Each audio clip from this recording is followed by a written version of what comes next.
విజయవాడ పట్టణ ప్రాంత పరిధిలోని సింగ్ నగర్ 54వ డివిజన్ న్యూ జేఎన్ఎన్యూఆర్ఎం కాలనీలో పేదలు అనేక సమస్యలతో సతమతమవుతున్నారు. ఇళ్ల నిర్మాణం పూర్తి కాకుండానే లబ్ధిదారులకు అధికారులు ఇళ్లు కేటాయించారు.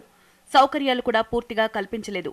కాలనీలో మంచినీటి పైప్లైన్ వేసి కనెక్షన్లిచ్చినా అందులో ఇంతవరకు నీళ్లు రాలేదని స్థానికులు వాపోతున్నారు. కాలనీలో మంచినీటి సమస్య తీవ్రంగా ఉందని తెలిపారు. తాత్కాలికంగా ట్యాంకర్ ద్వారా నీళ్లు సరఫరా అవుతున్నా అవి సరిపడా అందడం లేదంటున్నారు. కుళాయిలు పెట్టారు కానీ మాకు ట్యాంకులకు వాటర్ అనేది రావట్లేదు.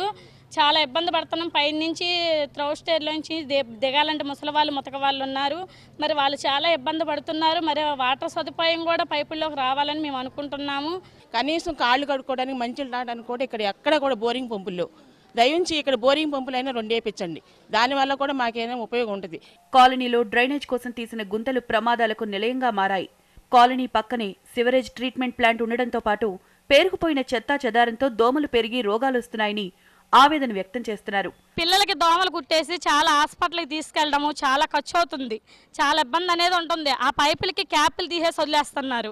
ఆ వాటర్ అనేది గుంటల్లో ఆగిపోయి చెత్తా చెదారం దోమలు చాలా విపరీతంగా ఉంటుంది. వాన వచ్చినా గాలి వచ్చినా విపరీతమైన స్మెల్ వస్తుంది ఇళ్లలోకి. దాన్ని భరించలేకపోతున్నాం. విద్యుత్ అధికారులు సైతం తమకు కరెంటు మీటర్లు ఏర్పాటు చేయకుండా నిర్లక్ష్యంగా వ్యవహరిస్తున్నారని టీవీ9 చేతన దృష్టికి తీసుకొచ్చారు. కరెంటు మీటర్లు ఇవ్వమంటే మీటర్లు ఇవ్వటం లేదు. ఎందుకు ఇవ్వటం లేదని అంటే డబ్బులు కట్టాలంటున్నారు. అదేదో ముందే అన్ని ఇచ్చాక ఇల్లు ఇవ్వచ్చు కదా. ఇప్పుడు ఇచ్చి ఇవన్నీ పోగొట్టుకుంటే మరి మా పరిస్థితి ఏంటి? వైర్లు కాలిపోయి అంటాం, ఫీజులు పోయినాయి అంటాం.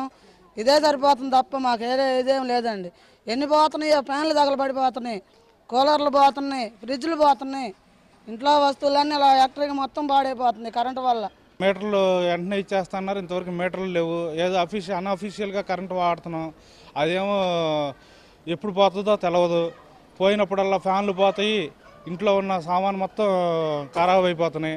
విజయవాడ నగరపాలక సంస్థ అధికారులు స్పందించి కాలనీలో మంచినీళ్లు, డ్రైనేజ్, కరెంట్, శానిటేషన్ వంటి సమస్యలు పరిష్కరించాలని చేతన ద్వారా విజ్ఞప్తి చేస్తున్నారు. ప్రధానంగా ఏంటంటే ఇక్కడ ఒక వాటర్ ప్లాంటు, ఒక సబ్స్టేషన్ కట్టాలని చెప్తున్నారు. అవి కట్టేటప్పటికి ఎంతకాలం పడుతుందో ఏమో.